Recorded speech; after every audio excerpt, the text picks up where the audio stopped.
அஸ்ஸலாமு அலைக்கும். Hi guys, welcome to trending kitchen.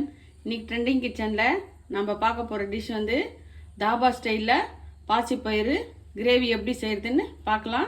வீடியோக்குள்ளே போகலாம் வாங்க. சேனலை சப்ஸ்கிரைப் பண்ணாதவங்க சப்ஸ்கிரைப் பண்ணிக்கோங்க. பெல் ஐக்கானை கிளிக் பண்ணுங்கள். வாங்க வீடியோக்குள்ளே போகலாம். பச்சைப்பயிறு கிரேவி செய்யறதுக்கு தேவையான பொருள் என்னன்னு பார்க்கலாம் வாங்க. முதல்ல ஒரு மீடியம் சைஸ் தக்காளி, 2 டேபிள் ஸ்பூன் இஞ்சி பூண்டு விழுது, 1 ஸ்பூன் கரம் மசாலா, 1 ஸ்பூன் சாட் மசாலா, 2 வெங்காயம், 1 முட்டை, பாசிப்பயிறு 100 கிராம். தாபா ஸ்டைல் பச்சைப்பயிறு கிரேவி செய்யறதுக்கு முதல்ல அடுப்பை ஆன் பண்ணிக்கலாம். குக்கர் சூடாகட்டுங்க. சூடானதும் நம்ம ஆயில் போடலாம். எண்ணெய் போட்டுக்கலாங்க.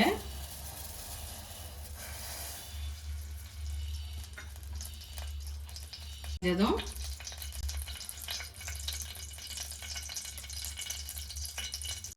ரெண்டு மீடியம் சைஸ் வெங்காயம் போடலாங்க.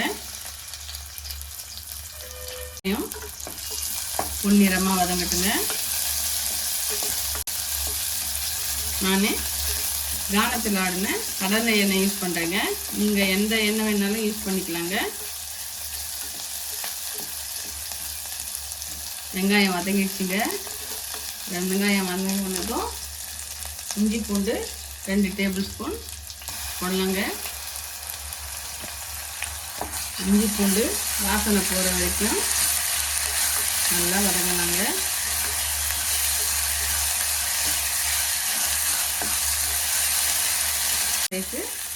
ஒரு தக்காளி போடலாங்க. தக்காளி போட்டு தக்காளி நல்லா வதங்கட்டுங்க.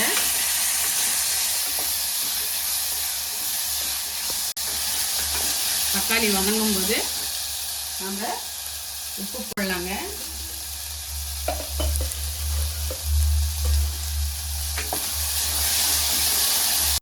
வதங்கிடுச்சுங்க. இப்போ நம்ம எடுத்து வச்சிருக்கிற 100 கிராம் முழு பாசி பயிரை சேர்த்தலாம்.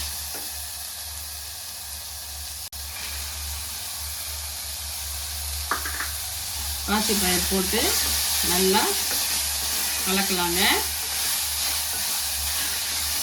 சூப்பராக இருக்கும் பாருங்க. செஞ்சு பாருங்க. டேஸ்ட் நல்லா இருக்குங்க.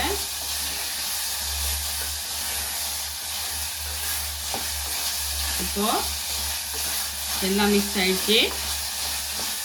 இப்போ கரம் மசாலா 1 டேபிள் ஸ்பூன்,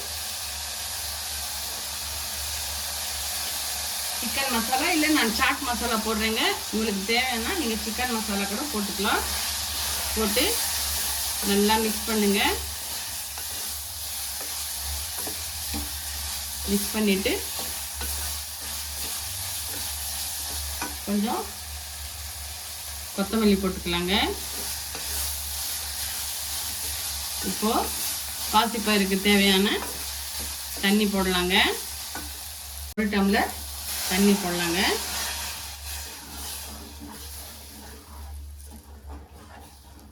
இதில் நான் வந்து முட்டை போட்டு செய்கிறேங்க. சில பேருக்கு முட்டை பிடிக்கலன்னா நீங்கள் உருளைக்கிழங்கும் போட்டு செய்யலாங்க. சூப்பராக இருக்கும். கொதி வந்துச்சு. இப்போ நம்ம ஒரு முட்டை உடைச்சி வச்சிருக்கோம். அதை சேர்த்திடலாம்.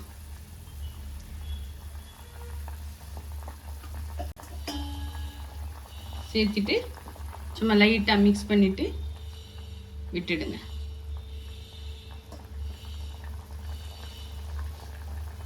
மூடி போட்டு ஒரு 4 விசில் வர்ற வரைக்கும் விட்டுடுங்க.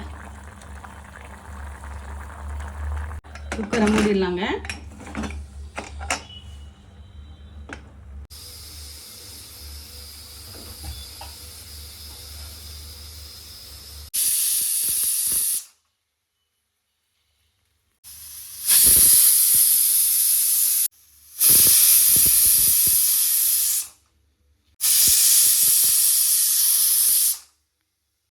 நாலு விசில் வந்துச்சுங்க. ஆஃப் பண்ணிடலாம். வெந்திருக்கான்னு சொல்லிட்டு ஓப்பன் பண்ணி பார்க்கலாங்க.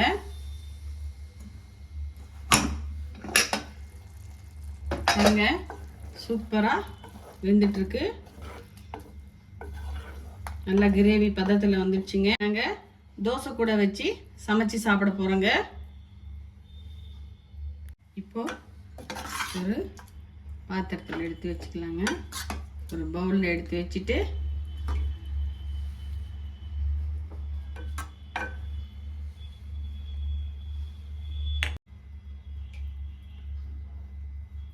இப்போ பாருங்க கைஸ், சூடு சூடா பாசிப்பருப்பு கிரேவி ரெடி ஆயிடுச்சுங்க. நீங்களும் உங்கள் வீட்டில் சமைச்சு செஞ்சு பார்த்துட்டு கமெண்ட் பண்ணுங்க. சேனலை சப்ஸ்கிரைப் பண்ணாதவங்க சப்ஸ்கிரைப் பண்ணுங்க, பெல் ஐக்கானை கிளிக் பண்ணுங்க. வீடியோவில் சந்திக்கிறேன். ஓகே, பாய்.